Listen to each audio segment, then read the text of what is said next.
18th, 2022. It's 12:30 in the afternoon. I left Chicago this morning about 5:30 Central Daylight Time. And on the way back home right now, going to spend the night in the Cleveland area. But while we were driving there, we had to stop at this lovely town of Vermilion, Ohio, on the NS Chicago line, the former Conrail Chicago line, former New York Central main line. It's a beautiful town along the Lake Erie shoreline. It's called the Venice of Ohio, as it has canals flowing through it. It's a lovely little town, and they have this railfan viewing platform here. Now right here we're along the NS Chicago line, but you hear a horn in the background? The Norfolk Southern Nickel Plate line goes through here too. Doesn't see nearly as many trains, but there's one going through just to the south of town right now. There's a little trackside railroad pavilion here at Vermillion. And right here is the NS Chicago line. And unfortunately for me, it's a no horn zone. But hoping to see some traffic in the next few hours. It's Monday, traffic might be a little slow. And just to the east of the railroad pavilion is the old New York Central Depot at Vermilion.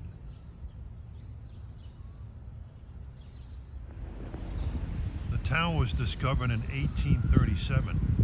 It's become one of the most beloved towns in the state of Ohio, one of the more picturesque. It has beachfront right on the Lake Erie shoreline.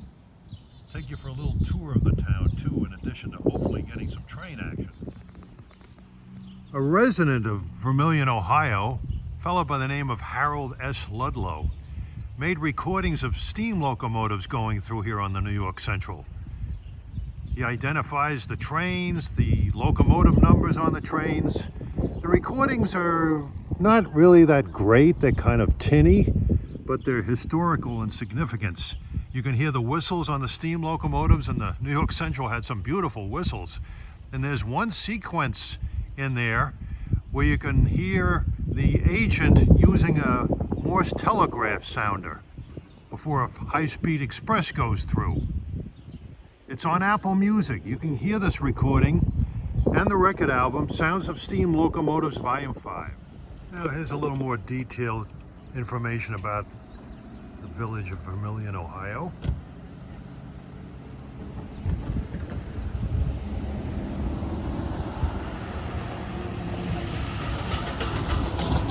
Here we have an eastbound at 12:55, intermodal.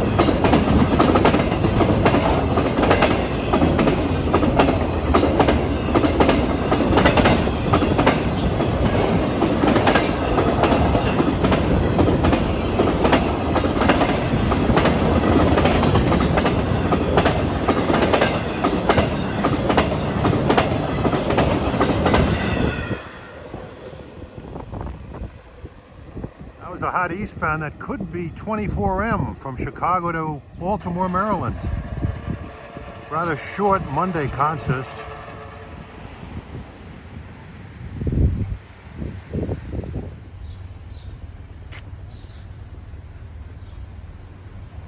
Lovely little downtown district here. Main Street crosses from left to right. That crosses over the railroad tracks. And you're looking east on US Highway 6. If you follow this road far enough, it'll take you to Provincetown, Massachusetts, on the tip of Cape Cod.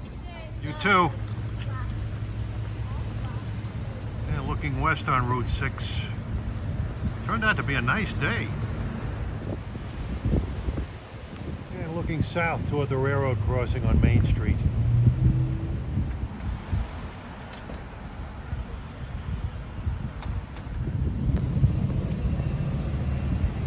Walking west on Route 6, and Main Street is Ohio Route 60. and it ends right here at this intersection. Well, I've noticed one thing on Mondays in this state. It seems Ohio has a never on Mondays policy with regard to restaurants. Most of them I've seen are closed. I hope there's some open because I have to have my daily ration of wine. Well, if you want a place to stay trackside, you can always go to the old Vermilion Jailhouse Bed and Breakfast.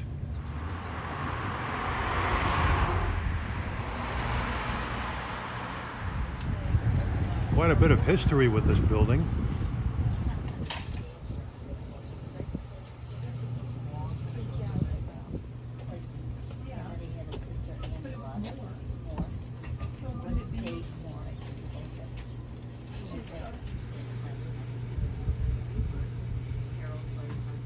Well, this is why they call Vermilion the Venice of Ohio. Canals strewn all over this area. The water tower in the background says Vermilion sailors with an anchor. Indeed, this is a very seafaring town, as you will see.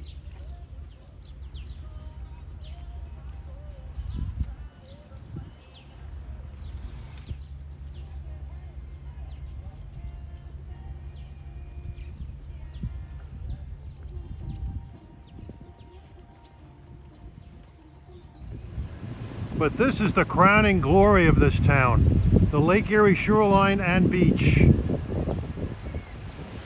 Here's Lake Erie in all its splendor. The other side of the lake is Ontario, Canada.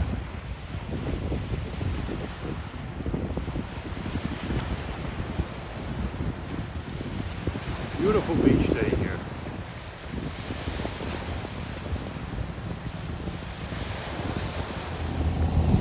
Amazing how they always have to cut the grass when I'm trying to take video. But here's the lighthouse in Vermilion. It was built in 1877.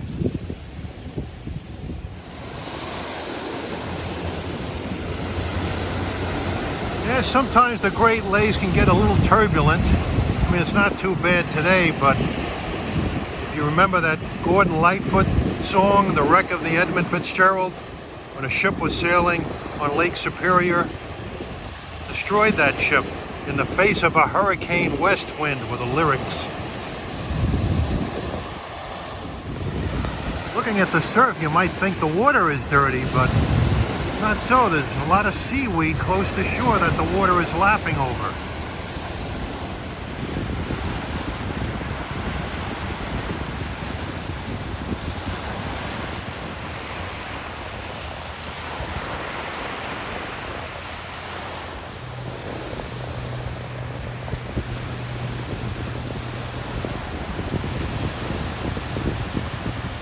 Feel like jumping in. Lake Erie is pretty wide from west to east. It stretches from Toledo, Ohio to Buffalo. It's also the shallowest of the Great Lakes, and Lake Superior is the deepest and the largest. That's why they call it Lake Superior. On a real clear day with great visibility, which this isn't quite, I was here 3 years ago and I noticed a tall object out there, which I thought might have been the Detroit skyline.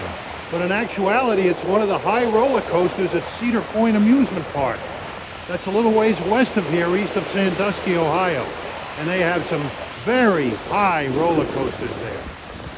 I see some peculiar birds over there. They look like they might be vultures.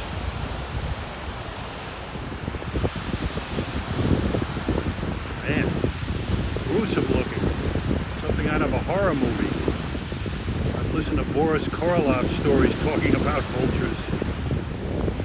Well, standing on this reef, this is where the canals empty into Lake Erie.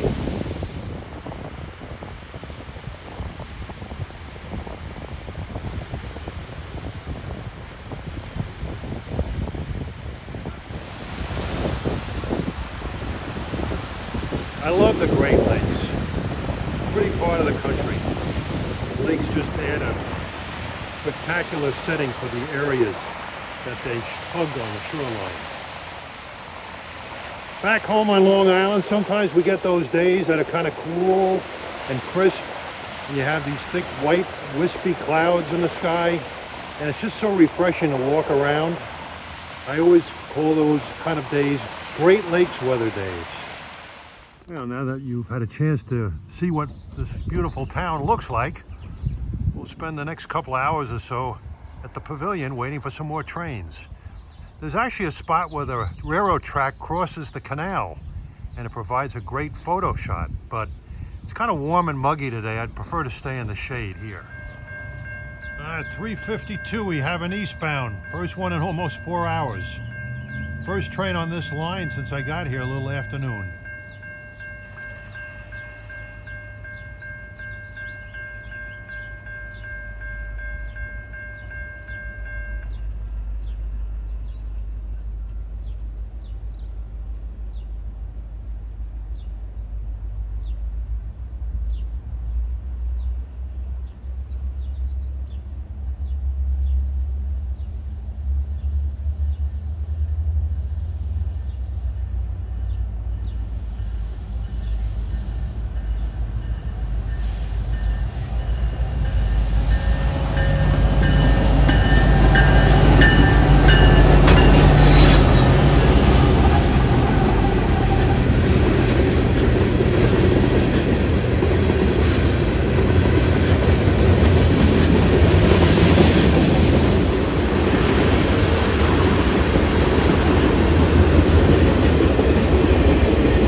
monster manifest pulled by a couple of SD70 ACEs and an ES44 AC with a Union Pacific DPU. That is precision scheduled railroading at its best, or worst, depending on your point of view. PSR, precision scheduled railroading, or pay shareholder revenue. You can look at it either way. Well, I got to see a couple of trains at least, and get to enjoy and show off this beautiful town on the Lake Erie shoreline. I'm gonna head east around the Berea, Olmsted Falls area and try to catch a few more trains before sunset. We've now moved further east to a southwest Cleveland suburb, Olmsted Falls, Ohio. And here's an old station alongside the old New York Central line, the Lake Shore and Michigan Southern Railroad, now Norfolk Southern Chicago line. This station was built in 1877. As you can see, it's a model railroad club and museum. I've been here many times over the years. And alongside the building are these tricolor light signals that dotted this line all the way to Chicago and east towards Buffalo. They've been replaced for the most part.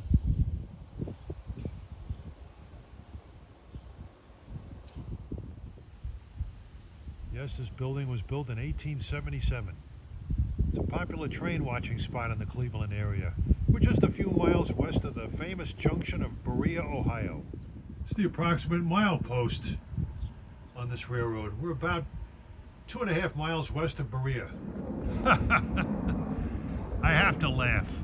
I mean, this caboose looks good, and it is a Pennsylvania Railroad caboose originally, but to have this placed alongside its bitter arch rivals, New York Central Main Line, is the ultimate paradox. I can't tell you how many different instances I've seen of this, where there's Pennsylvania Railroad equipment alongside New York Central trackage. I've seen it in Utica, I've seen it here. There was a restaurant in East Syracuse that I used to go to alongside the New York Central there. It was plastered with Pennsylvania Railroad photographs. What's wrong with these pictures? I've forgotten one other glaring example. Out in Elkhart, Indiana, there's a former Pennsylvania Railroad GG1 parked alongside the tracks. And where do you think that GG1 is? The New York Central Museum. Oh! Good place to watch airplanes taking off from Cleveland Hopkins Airport, too. Looking east on the NS Main towards Berea, around the curve to the left. It's 6:40 p.m. right now, and the sun is still very high up in the sky. One of the great things about being in Ohio in July is the sun doesn't set until late. Sunset tonight is like 8:58 p.m. Plenty of daylight left.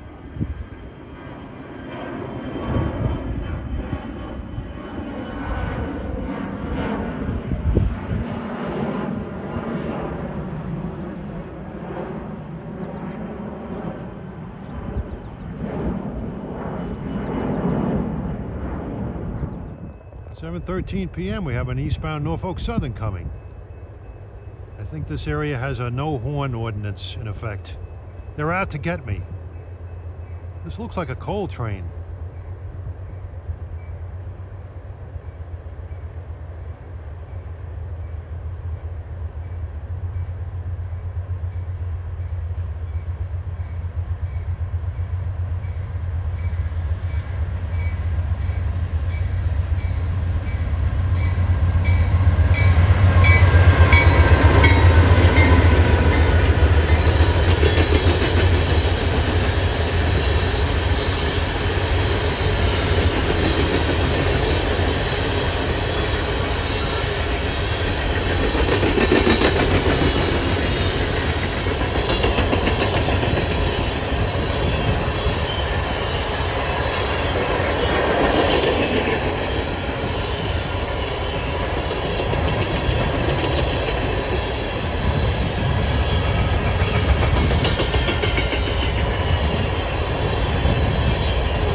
Empty coal hoppers. You might have came out of the Detroit Edison power plant in Monroe, Michigan, heading back to the Monongahela coal fields in Pennsylvania. Pulled by two AC-44 C6Ms. The Dash 9 derivatives.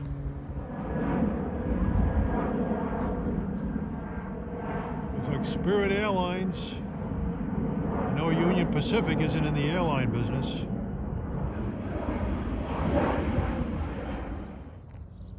Yeah, it's a nice area to watch trains, but it's kind of quiet. We'll head east to Berea, where we can see some CSX action thrown in before dark. Hopefully we'll see a few trains.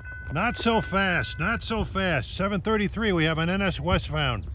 Looks like a stacker. It's picking up speed after clearing Berea Junction. CP 194.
Westbound train of marine containers always provides a rainbow of colors.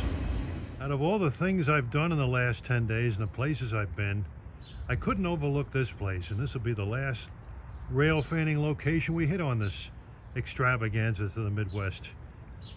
This is the premier hotspot in Cleveland area, Berea.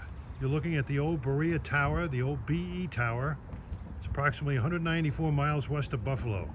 Tracks to the closest to us are CSX's East-West Main, and the tracks behind the tower is the NS East-West Main. And this structure here is the old Berea Union Depot. It's on the Big Four. It's located alongside the old passenger line into Cleveland Union Terminal, which is now CSX's main. This station was built in 1877. It's a popular restaurant, but as the old saying goes in this state, never on Monday. Okay, we got a CSX eastbound coming, M368 from Clearing Yard, Chicago to Selkirk, New York, 8:02. On this trip, I've gotten BNSF trains on BNSF track, I've gotten UP trains on UP track, NS trains on NS track, CN trains on CN track, and CP trains on CP track. Not counting Kansas City Southern, which doesn't run to Chicago yet. This is the first CSX train I've seen running on CSX track.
that train helped clean out Clearing Yard quite a bit.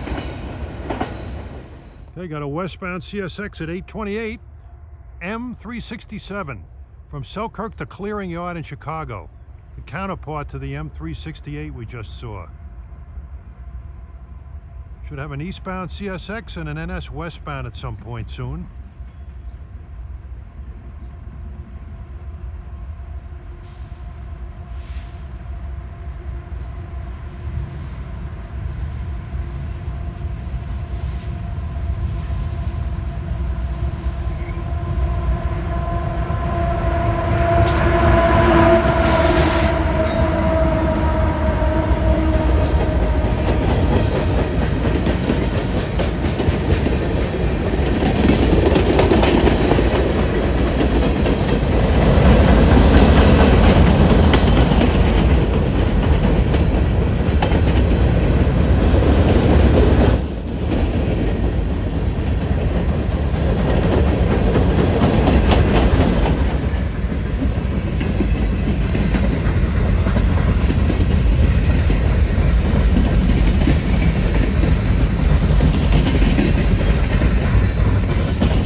Toxic stuff would be in those cars: molten sulfur, liquefied petroleum gas.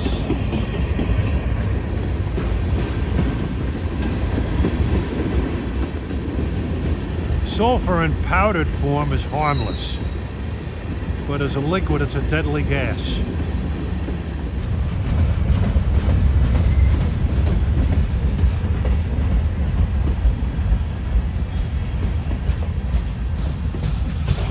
Yeah, that train is slowing down. I was told that there's a grade crossing malfunction west of here at West Road. Okay, approaching westbound on Norfolk Southern at 8:47 is NS train 309 from Binghamton to Elkhart.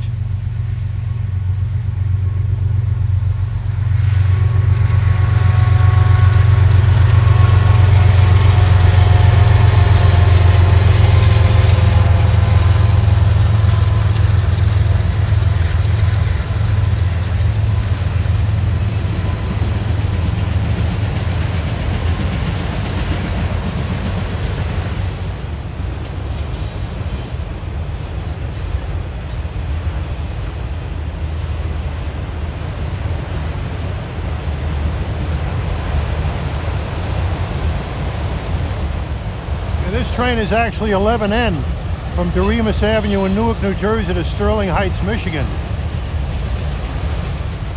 And here comes CSX Manifest Freight from Wallbridge Yard, Toledo to Buffalo.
Solid auto rack train, M358, Wallbridge Yard, Toledo to Buffalo, Frontier Yard. It reminded me of New York Central's ML12.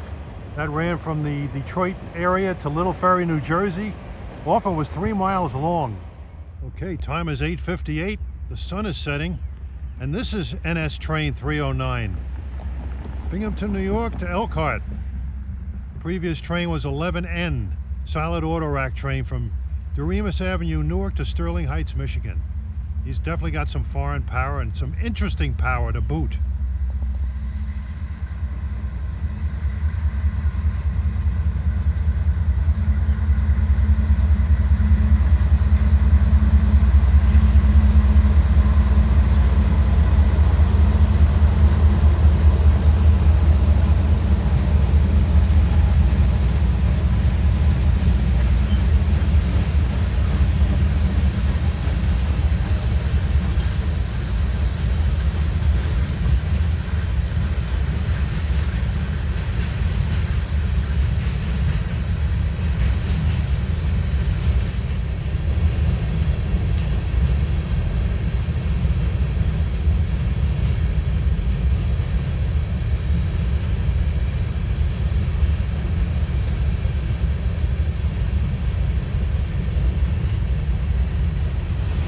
Hey you, no trespassing. What do you think this is?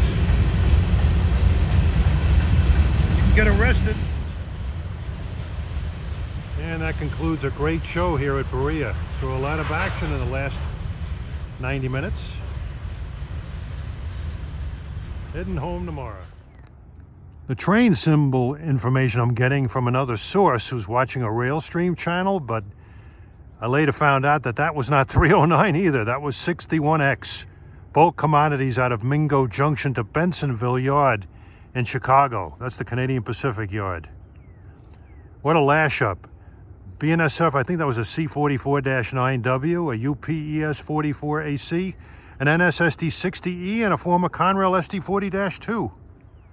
Okay, the time is 9:13 p.m. and we still have light. What did I tell you about being out in Ohio in July? When you're in the western end of a time zone, the sun sets later.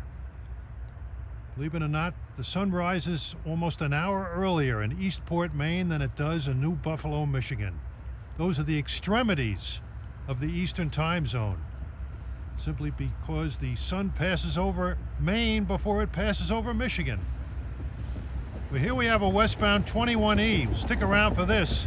It's a hot shot from Morrisville, Pennsylvania to Chicago.